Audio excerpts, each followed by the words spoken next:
오늘 주시는 하나님의 말씀은 하박국의 기도라고 하는 제목 가지고 말씀 증거할 때 귀한 은혜의 시간이 되길 소망합니다. 하박국 선지자는 다른 선지자들과 오늘 본문에 보면 다른 좀 독특한 면이 있습니다. 구약의 대부분의 선지자들은 먼저는 이스라엘의 죄악을 경고하고 동시에 하나님의 심판을 선포하죠. 회개하지 아니하면 하나님이 심판하신다라고 하는 하나님의 뜻을 전달하는 역할을 해왔습니다. 그러나 하박국 선지자는 이스라엘의 죄악을 들여다보는 건 똑같은데 그 다음에 뭘 하느냐면 하나님의 심판을 구합니다. 하나님의 심판을 선포하는 게 아니라 하나님 이 백성을 심판해 주세요. 이 심판을 하나님 앞에 구하는 매우 독특한 모습을 보여줍니다. 사실 하박국 선지자에 대해서 알려진 바는 거의 없습니다. 단지 유대 랍비들의 전통에 의하면 이 하박국 선지자는 엘리사에서 아들을 갖게 되었던 수넴 여인, 그 여인의 아들이었다라고 하는 얘기가 있을 정도입니다. 오늘 본문에 하박국서에 나와 있는 모습들 속에서도 하박국에 대해서 정확하게 기록하고 있지는 않습니다. 하박국은 남쪽 유다가 멸망하기 전 남쪽에서 활동했던 선지자입니다. 북쪽 이스라엘을 멸망시키는 그 아수르 제국, 그 아수르 제국을 무너뜨린 바벨론 제국이 있었는데 그 바벨론 제국이 새로운 강국으로 부상할 때쯤 하박국 선지자도 남쪽 유다에서 활동했습니다. 이 시기에는 새로운 제국의 등장으로 인해서 매우 막강한 힘을 가지고 있었던 그 시기였습니다. 그러나 그 신흥 세력에 의해서 국가를 지키기 위해서 뭔가 좀 단합이 되어져 있어야 하는데 이 남쪽 유다는 종교적 타락 또 국가적 부패가 만연해 있는 상황이었습니다. 이 하박국 선지자는 유대의 16대 왕이었던 요시야 왕, 그 마지막 언저리 부분부터 활동을 시작했던 사람입니다.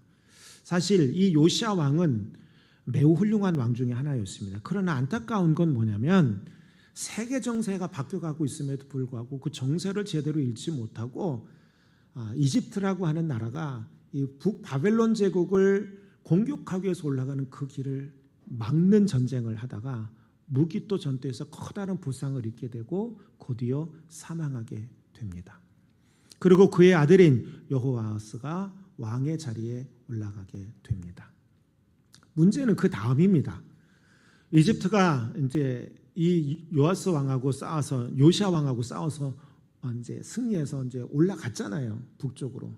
근데 바벨론에 의해서 처참한 패배를 맛보게 됩니다. 군대를 이끌고 퇴각하는 가운데 유대 땅을 지나가게 되는데 우리가 이렇게 패배한 원인은 이스라엘 때문이라고 생각을 합니다. 내려와서 예루살렘 성 안에 쳐들어 돌아와 보니까 올라 요시야 왕은 죽었고 그의 아들이 버젓이 왕이 되어져 있는 겁니다. 용납할 수 없었던 이집트 왕은 이 여호아하스 그 요시야의 아들을 잡아서 포로로 이집트로 데려갑니다. 그리고 자기네들이 왕을 세웁니다. 그 형제인 여호야김을 왕으로 세워놓습니다. 11년간 여호야김은 나라를 잘 다스립니다. 그러나 왕의 자리를 유지했을지 모르지만 매우 사악하고 불경건한 왕이었고 나라의 태폐적이고 이 퇴락하는 이 모습을 바꿔놓지를 못합니다. 동시에 국제 정세도 제대로 읽지를 못합니다. 여호야김은 왕이 오른 지 얼마 안 되어서 나라의 위기 이것들을 보살피기보다는 온갖 부패, 폭력, 탐욕, 불의 이걸들을 그냥 방치합니다. 하박국은 모든 불의와 부패를 목격하고 있는 겁니다. 그러면서 하나님 앞에 이런 질문을 던집니다. 하나님, 왜 도대체 이 땅에 아무 일도 하지 않으시는 겁니까?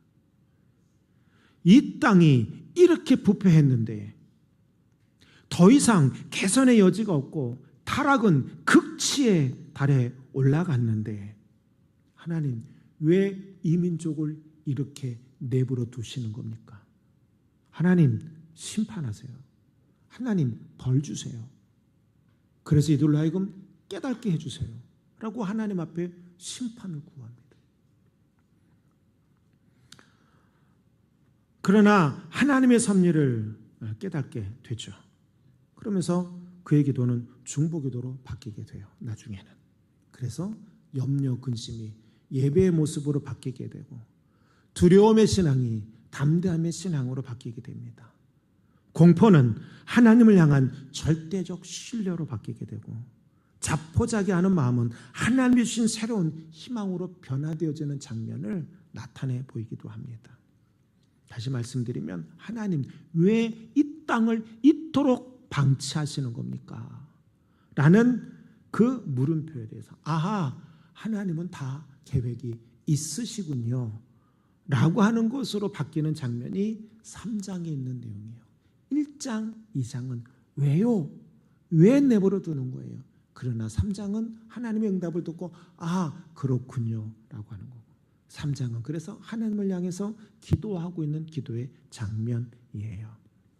그렇다면 특별히 3장 2절에서 이 하박국이 나라와 민족을 위해서 어떠한 기도를 하고 있는지 우리가 이 기도의 내용을 함께 더불어 나누며 은혜 받는 시간이 되기를 간절히 소망합니다. 첫 번째는 뭐냐면 수년 내에 부흥케 해 주옵소서라고 기도합니다. 따라해보세요. 수년 내에 부흥케 해 주옵소서. 자, 2절에 있는 말씀입니다. 함께 읽어봅니다. 여호와여, 내가 주께 대한 소문을 듣고 놀랐나이다. 여호와여, 주는 주의 일을 이 수년 내에 부응하게 하옵소서.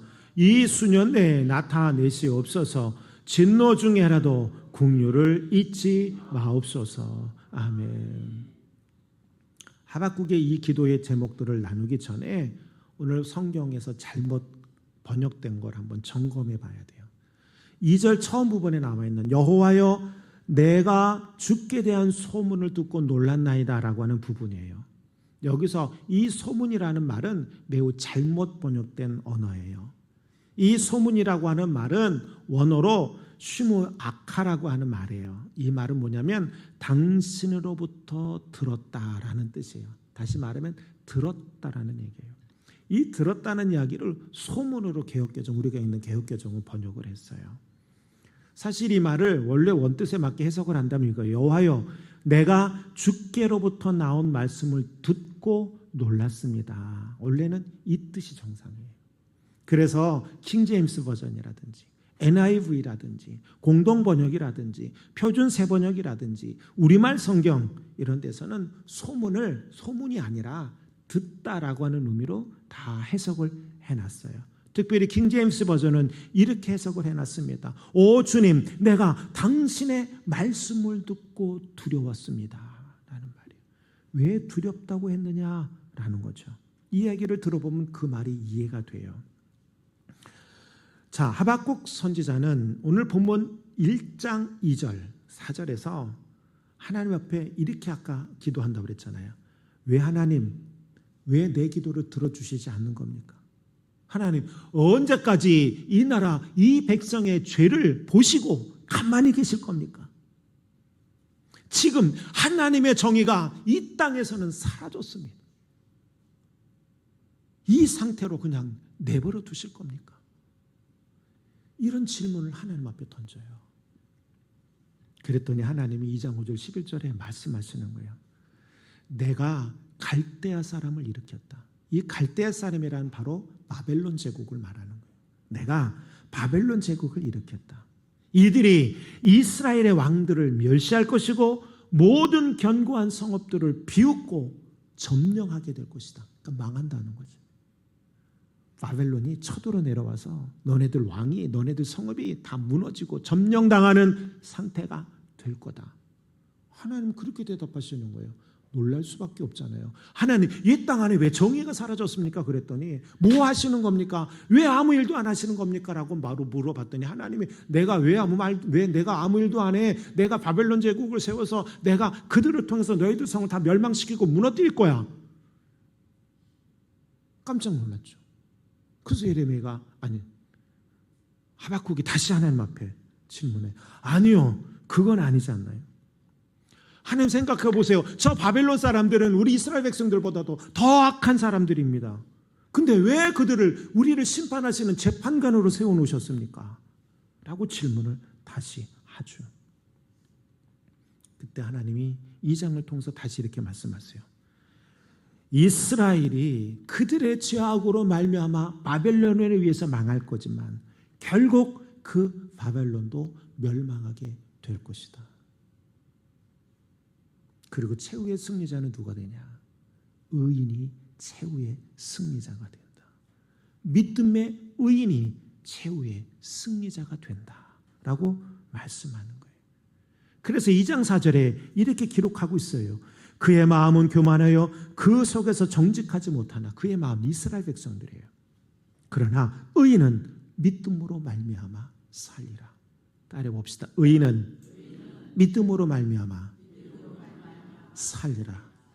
어서 많이 듣던 말씀이잖아요. 로마서에서 말씀하고. 근데 이 말씀은 하박국 선지자가 말했던 그 내용을 가지고 온 거예요. 의인은 믿음으로 말미암아 살리라. 비록 이 땅 안에 온갖 죄악의 일들로 하나님의 정의가 사라진 것처럼 보여진 네 모습은 그렇게 보이진다 할지라도 나는 결코 가만히 내버려 두지 않는다. 이 불의한 자들을 통해서 멸망시킬 것이고, 그리고 이 불의한 자들 또한 마찬가지로 멸망하게 될 것이다. 그리고 살아남는 자는 오직 의인이다. 그러면서 2장 20절 마지막 부분에 이렇게 말합니다. 오직 여호와는 성전에 계시니 온 땅은 그 앞에서 잠잠할지어다. 내가 하는 일 입 다물고 가만히 있으라. 내가 어떤 일을 행하는지 보라 라고 말하는 거예요. 이 말을 듣고 3장에서 하박국 선지자가 하나님을 찬양하며 기도하는 내용으로 연결이 되는 거예요. 모든 궁금증을 해결한 이 하박국 선지자는 하나님의 말씀을 들으니 참으로 경이롭고 놀랄 수밖에 없습니다 라고 고백하면서 찬양하고 있는 거예요. 2절의 말씀을 보면 하나님의 말씀을 듣고 놀랐다는 이 하박국 선지자, 그러니까 이러한 얘기를 듣고 내가 깜짝 놀랐습니다 라는 이야기를 하는 거예요. 하나님의 음성을 듣고. 그러면서 그 음성을 들은 이 하박국이 3장 2절에서 이렇게 기도하는 거예요. 여호와여, 주는 주의 일을 이 수년 내에 부응하게 하옵소서. 하박국 선지자가 말하는 수년 내에 부응하게 하옵소서 라고 하는 말씀의 진정한 의미가 뭐냐 이겁니다. 많은 성도들은요, 더 나아가 한국교회는 이 말씀을 단순하게 부흥이니까 성장이라고 하는 의미로 생각해요. 그래서 여호와여, 주는 주의 일을 이 수년 내에 이루셔서 부흥하게 하옵소서라고 하는 말로 해석을 해요. 그럼 이 말씀이 얼마나 웃기는 말씀이 되는 거냐면 이렇게 되는 거예요. 앞에서는 심판하시겠다고 하나님이 말했잖아. 심판할 거다. 내가 바벨론을 통해서 심판할 거다. 근데 우리는 하나님 갑자기 우리 이스라엘을 부흥시켜 주옵소서. 해석이 안 맞아. 그래서 이 부흥이라고 하는 이 말 또한 마찬가지로 잘못 오역된 성경이에요. 여기서 사용된 부흥이라고 사용되어진 이 부흥은 성장의 의미가 아니에요. 원래 성장이라고 하는 말은 히브리어로 사카라고 하는 말을 써요. 근데 여기서 쓰여진 단어는 사카가 아니에요. 여기서 사용되어진 말씀은 뭐냐면 하야라는 말이에요. 하야하시주요 할 때 하야. 이 하야의 뜻이 뭐냐면 회복이에요. 회복. 따라해봅시다. 회복. 그래서 이 말씀을 그대로 읽으면 이런 거예요. 여호와여, 주는 주의 길을 이 수년 내에 회복시키는 일로 이루시옵소서라는 뜻이에요. 회복시켜달라는 거예요. 말씀드렸잖아요. 더 이상 희망을 볼 수 없는 나라. 그래서 하나님이 이 이스라엘을 심판하셔야만 합니다라고 말했던 이 하박국 선지자. 근데 이걸 갑자기 우리가 마음 바꿔서 부흥시켜 주세요는 건 죄 문제도 해결되지 않아서 처참한 상황이 해결되지 않아서 완전 타락과 부패의 상황이 해결되지 않았는데 갑자기 하박국이 이 나라 다시 성장하게 해주세요라고 하는 말은 안 맞는다는 얘기예요. 그래서 이 말은 회복이에요. 회복이라고 하는 말이 정확한 해석이고요. 그리고 회복이라고 하는 이 말을 통해서 도대체 무엇으로부터 회복이냐 이겁니다. 여러분. 이스라엘 백성들은요, 하박국 2장 6절에 있는 말씀 보면 남의 소유를 자기의 권력으로 빼앗아서 자기의 소유로 삼는 일들이 비일비재했어요. 우리 옛날에 선배 목사님들, 그리고 캐톨릭의 권위 있는 교황이나 또 많은 이 기독교인들에게 존경받는 선주교의 신부님들, 이분들은 교회의 역할에 대해서 뭐라고 말하냐면 이렇게 말해왔어요. 교회는 가난한 자들을 위로하고 가난한 자들과 함께하는 것이 교회다.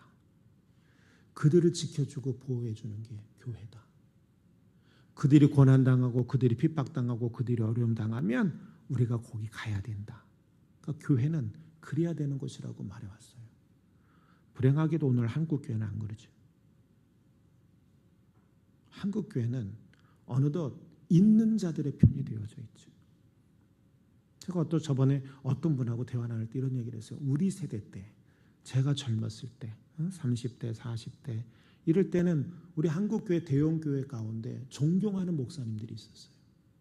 중영교회 박준순 목사님, 사랑의 교회 옥하는 목사님, 온누리 교회 하용조 목사님, 이런 분들이 커다란 수천 명, 수만 명의 교회를 목회하시면서도 그들의 초점은 강남 한복판에서 목회를 하더라도 성도들을 향해서 말할 때 당신들은 가난한 사람과 함께하고 그들을 돌보는 사람이어야 한다는 이야기를 끊임없이 하셨어요.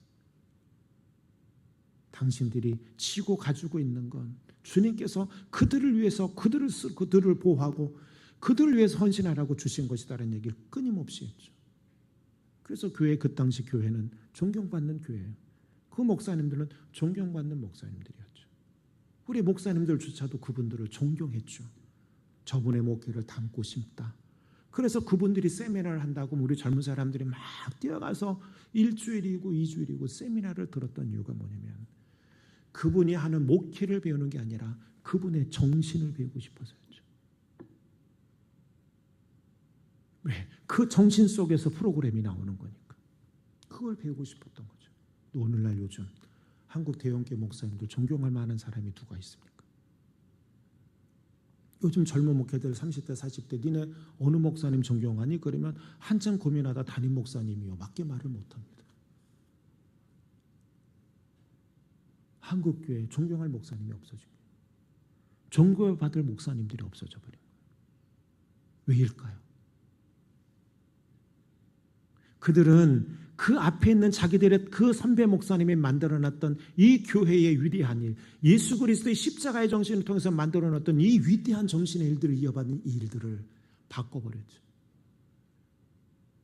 자기들 것을 지키는 것으로. 성도들로 하여금 그런 자리로 들어가게 말하기보다는 그들이 헌금하는 것 가지고 유지하는 것으로.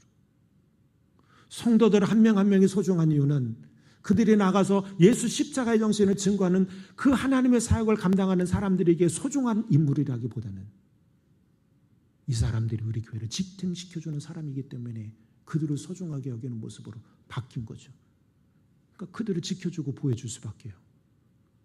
교회 바깥에서 눈물을 흘리는 자들의 눈물은 보지 않는 거죠. 그게 오늘날 한국교회 대형교회의 현실의 모습이죠. 그래서 교회 성장학자들은 말하는 거예요. 그런 것 때문에 한국교회 미래가 없다고 말하는 거예요. 교회 성장학자들은 말해요. 결국은 한국교회 두 부류의 교회는 문을 닫게 될 거다. 대형교회와 개척교회. 살아남는 교회는 1000명 안쪽에 있는 교회들만이 살아남게 될 거다. 제가 하는 말이 아니라 교회 성장학자들이 말하는 거예요. 여러분 생각해 보시기 바랍니다. 한국교회가 다시 일어나려면 어떻게 되죠? 대대적 회개운동이 일어나야죠. 자기 자신의 잘못되어진 것들을 고백해야죠. 우리가 언제부터 있는 자들을 지켜주는 교회였습니까? 교회는 그런 데가 아닙니다, 여러분.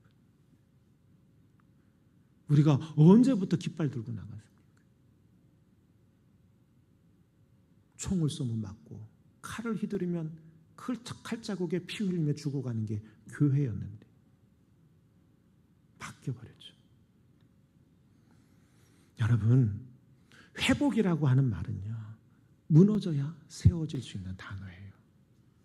성장은요, 지금보다 항상 더 잘 나가는 게 성장이고요. 회복은요, 뭔가 쓰러지고 무너진 상태가 되어져야 그 다음에 회복이 이루어지는 거예요. 오늘 하박국은 이 수년 내에 회복시켜 주옵소서라고 하는 말은 이 땅에, 이 민족에 하나님께서 바벨론을 통해서 무너뜨리고 쓰러뜨리려고 하는 그 계획 속히 이루시고, 심판이 목적이 아니에요.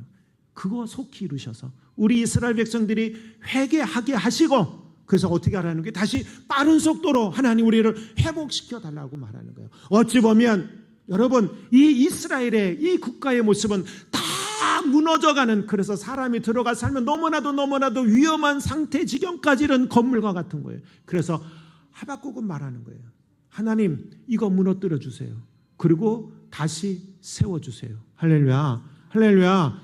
이게 지금 하박국이 말하고 있는 회복이에요. 회복은 다른 게 아니라 무너짐이 있어야 그 땅 안에 다시 세워지는 회복의 역사가 있는 거예요. 한국 교회가 다시 살아나는 방법은요, 무너지고 다시 세워지는 역사가 있어야 하는 거예요. 이 무너짐이 꼭 물리적인 무너짐은 아니라 할지라도 뭔가 영적으로, 뭔가 정신적으로 완벽하게 다 무너져 내려야죠. 그리고 그 후에 다시 예수 십자가의 정신으로 교회가 세워져야 되는 거예요. 많은 교회가 수년 내 부흥케 하옵소서 다 성장의 용어로 씁니다. 성장의 용어가 아닙니다. 무너짐 속에 다시 건축해달라고 하는 회복이에요. 여호수아 7장을 보면 아간의 범죄로 인해서 이스라엘이 아이성 전투에서 패배한 내용이 담겨져 있습니다. 이 사건은요, 신앙인들이 가질 수 있는 탐심이, 죄악의 대가가 얼마나 큰지 그 이야기를 해주고 있는 내용이에요. 그러고 말해요. 이 죄악의 근원적 요소를 제거하지 않으면 어떠한 회복도 있을 수 없다는 이야기를 해주는 게 바로 아이성에서의 패배예요. 여리고성을 무너뜨린 여호수아는 다음 공격 대상으로 두 번째 아이성을 선택하죠. 그러나 부하 중에 아간이라고 하는 사람이 있었어요. 하나님은 그 어떠한 것도 취득하지 말라고 그랬어요. 그런데 이 아간이라는 사람이 마음에 욕심이 생겼어요. 그리고 거기 있는 거 취해요. 그래서 전쟁에서 패배하죠. 이때 아간이 훔친 게 뭐였냐? 고급 외투 한 벌. 우리 집 사람도 가끔가다 겨울만 되면 밍크, 내가 뭐라고 그럴 것 같아요? 밍크 같은 소리 하고 있네 내가. 그러지. 무슨 밍크야? 아무거나 입고 따뜻하면 되지. 고급 외투 한 벌. 아마 오늘날로 표현하면 밍크. 한 1,000만 원 한다 칩시다. 더 비싼 것도 있겠지만 1,000만 원. 제가 돈 계산하라고 하는 거예요. 1,000만 원. 그 다음에 성경에 나오길 은 200세겔. 한 세겔이 찾아보니까 13g이야. 10g에서 13g 그 사이예요. 그러니까 200세겔이니까 대충 따져보니까 2.6kg, 2,600g 나오더라고요. 그래서 타라 또 찾아봤어. 그럼 은 1kg가 얼마나 할까? 오늘 시세로 200만 원 정도. 189만 얼마 하더라고요. 그러니까 200만 원이라 봅시다. 그럼 2.6kg니까 한 450만 원, 500만 원 정도. 넉넉히 500만 원. 그 다음에 훔친 게 그러면 이제 외투까지, 밍크까지 하면 1,500만 원이에요. 넉넉하게. 그 다음에 금 50세겔. 이것도 마찬가지로 한 세겔이 13g으로 따져서 계산하면 몇 g이 나오냐면 650g.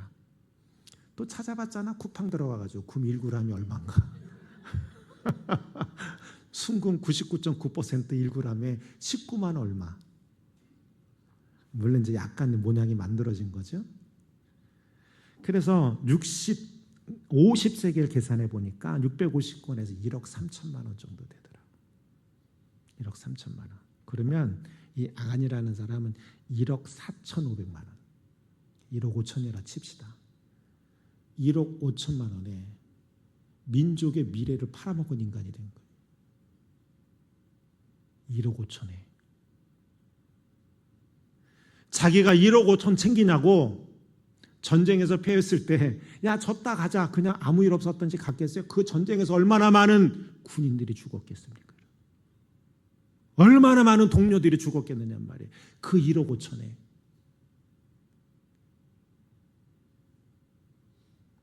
자기랑 함께 싸웠던, 자기랑 함께 동고동락했던 그 1억 5천에 그 동료들을 죽음의 전장에 내던지고 자기는 살아서 그걸 감춰놓고 지냈던 거예요. 하나님이 그걸 어떻게 용서하십니까? 용서하지 않으시죠. 근데 여호수아는 몰라서 왜 나라가 왜 전쟁에서 피했는지 알 수가 없는. 그래서 하나님 앞에 기도했더니 하나님이 그 이유를 알려주는 거야. 아간이라고.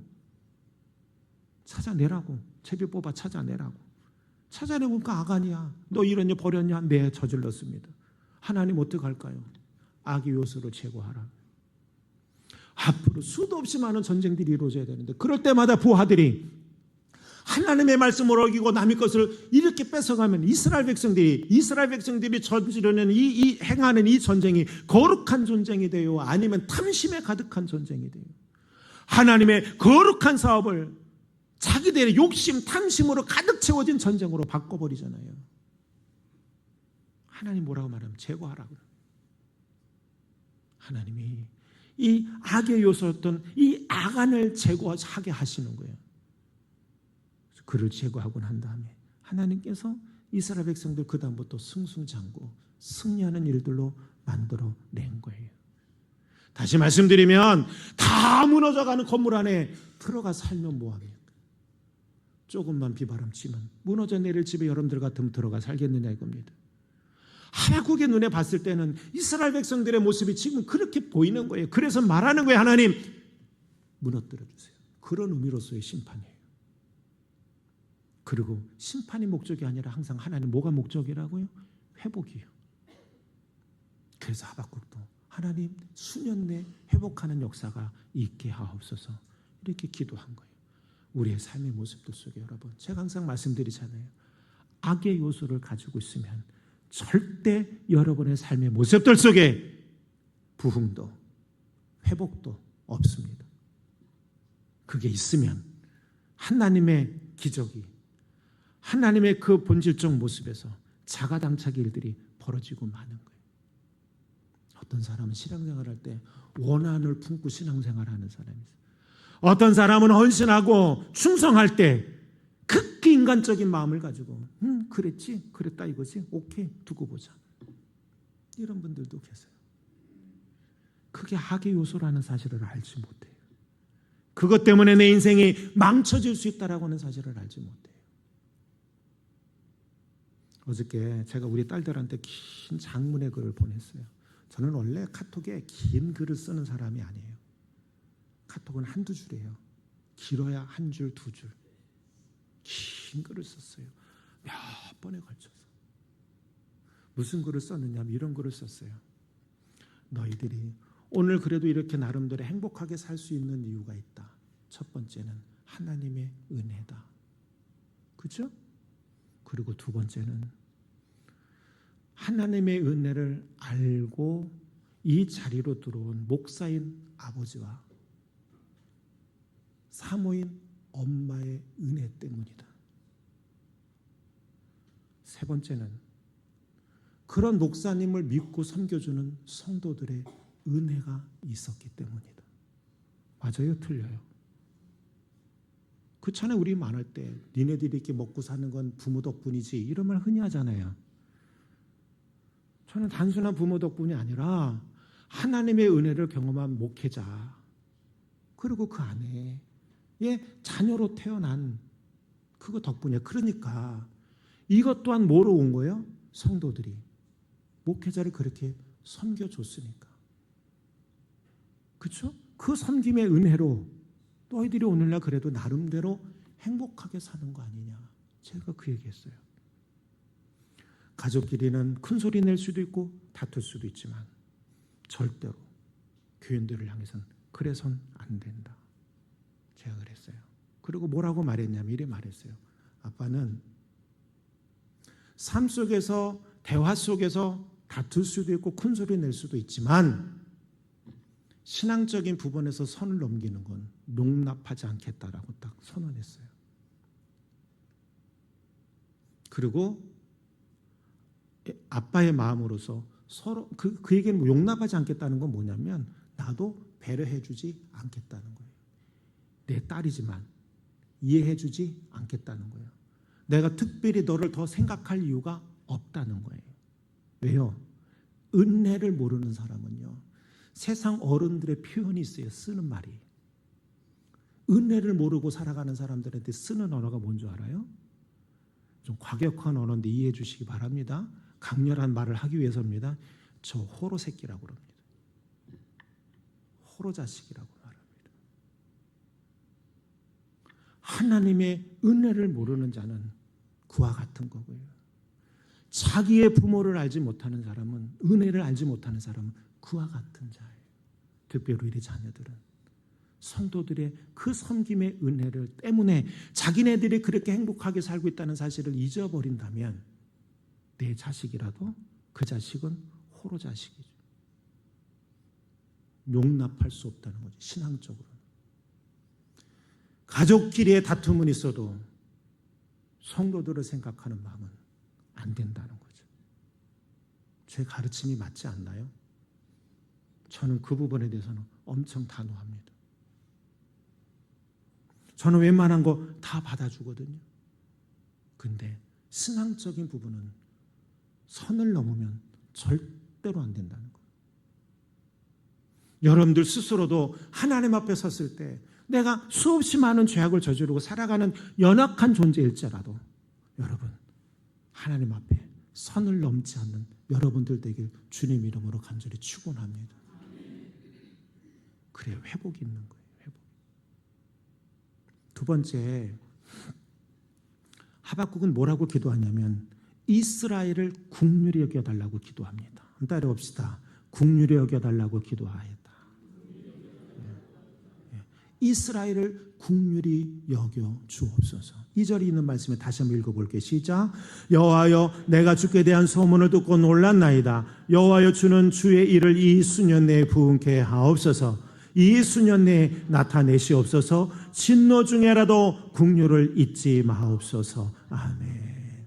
그러니까 속히 수년 내에 회복시켜 달라는 거예요. 무너져가는 집 얼른 헐어버리시고 다시 세워달라는 거죠.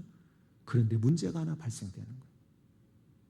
여러분, 이스라엘의 회복을 위해서는 하나님이 불가피하게 징계라고 하는 도구를 쓰셔야만 하는데 이 징계 당함이 안타까운 건 뭐냐면 불의한 자들만 당하는 게 아니라는 거예요. 그 공동체 안에서 의로운 삶을 살아가는 사람들조차도 그 징계를 똑같이 경험하게 된다는 게 이 하박국이 겪고 있는 딜레마인 거예요. 그래서 기도하는 거예요. 하나님, 그 진노 중에라도 국률을 잊지 마옵소서. 하나님은 바벨론이라고 하는 나라를 통해서 이스라엘을 심판하기로 결정하셨어요. 당연히 불의한 자들만 고통을 당해야 해요. 바벨론이 휘두르는 칼, 채찍, 그들이 쏘는 화살, 이것이 불의한 자들만 향해야 되는 거죠. 그런데 문제는 그렇게 되어지질 않는 거죠. 전쟁이라는 건 불의한 자나 의로운 자나 다 똑같이 경험해야 되는 거 아니겠어요? 여러분, 성경을 보면 그 당시에 의로움의 신앙을 가졌던 다니엘도 똑같은 경험을 당하고 포로로 끌려가지 않습니까? 예레미야 선지자도 그 당시에 활동했던 선지자예요. 의로운 자였지만 똑같은 고통을 당하고 어디로 끌려갔는지 모르게 순교를 당하는 게 예레미야입니다. 에스겔 선지자도요. 의로운 사람이었어요. 그래서 그 발강가에 앉아서 망중에 한해 눈물을 흘리지 않습니까? 의로운 사람도 똑같이 고난을 당하는 거예요. 하박국 선지자는 하나님의 심판이 바빌론에 의해 이루어지는 전쟁의 심판이었기에 이 땅 안에 있는 모든 사람들이 불의한 자든 의로운 사람들이건 다 똑같이 억울함의 일들을 당할 수밖에 없다는 사실을 누구보다도 잘 알고 있었던 거예요. 그래서 그는 기도하는 거예요. 하나님, 진노 중에라도 국률을 잊지 마옵소서. 이 말을 좀 더 좁게 정확하게 아주 포인트로 해석하면 불의한 자들을 위한 기도가 아니에요. 의로운 생활을 했음에도 불구하고 어쩔 수 없이 심판의 대상이 되어져서 심판받는 이 의로운 사람들을 위한 기도예요. 이 의로운 사람들 하나님, 그래도 저들은 좀 불쌍히 여겨주세요. 할렐루야. 물론 확대 해석하면 불의한 자들도 깨닫고 회개할 수 있도록 주님 저들을 불쌍히 여겨주세요라는 말도 되겠지만 저는 분명히 말했어요. 좁은 의미로 생각합니다. 그 직접적인 건 뭐냐? 의인이 고통받는 것. 국률이라고 하는 말은요, 라햄이라고 하는 말이라고 그랬잖아요. 어머니가 자녀들을 향해서 갖는 무조건적인 극진한 자비와 사랑이에요. 마치 태아가 어머니 뱃속에서 평안함을 누리는 듯한 그 자세가 바로 라햄, 바로 국률이에요. 그런데 성경은 말하죠. 시편 기자는 103편 13절에 이렇게 말씀하고 있습니다. 아버지가 자식을 국률이 여긴 같이 여호와께서는 자기를 경외한 자를 국률이 여기십니다. 아무나 국률이 여기는 게 아니죠. 자기를 경외하는 자를 국률이 여기시는 분입니다. 사도 바울도 말합니다. 로마서 9장 15절에 이렇게 말씀하고 있습니다. 함께 읽어봅니다. 내가 긍휼히 여길 자를 긍휼히 여기고 불쌍히 여길 자를 불쌍히 여기시나니. 아무나 긍휼히 여기는 거 아니에요. 한마디로 정리하면 어떤 사람들을 긍휼히 여기냐? 믿음 안에 의로운 자들을 긍휼히 여기는 거예요. 믿음 안에서 의로움의 삶을 살아가는 자들이 세상의 풍파, 환경, 그런 여러 가지 요소들 때문에 어려움을 당하고 있다면 하나님은 그들을 긍휼히 여기시는 거예요. 악한 자를 긍휼히 여기지 않으세요. 착각하지 말아요. 악한 자들도 긍휼히 여길 때 어떨 때 악한 자를 긍휼히 여기냐? 악한 자들이 자기의 죄로 돌이켜 돌아설 때 하나님은 그들의 죄를 기억하지 않으시고 그들을 긍휼히 여기셔서 다시금 의로움의 자리로 세워주시는 바로 그 긍휼이에요. 사랑하는 여러분, 그러므로 우리의 신앙은 의로움의 자리에 항상 서 있어야 하는 줄로 믿습니다. 여러분들이 흔들리지 마시고 어떤 상황 속에서도 흔들리지 않고 주님의 회복하심의 역사를 만들어내기 위해서 나에게 필요한 건 뭐냐? 바로 믿음의 의인의 자리에 서 있어야 한다는 거 잊지 마시고 이 한 주간도 오늘 하루도 그 믿음의 의로운 자들 되길 주님의 이름으로 간절히 축원합니다.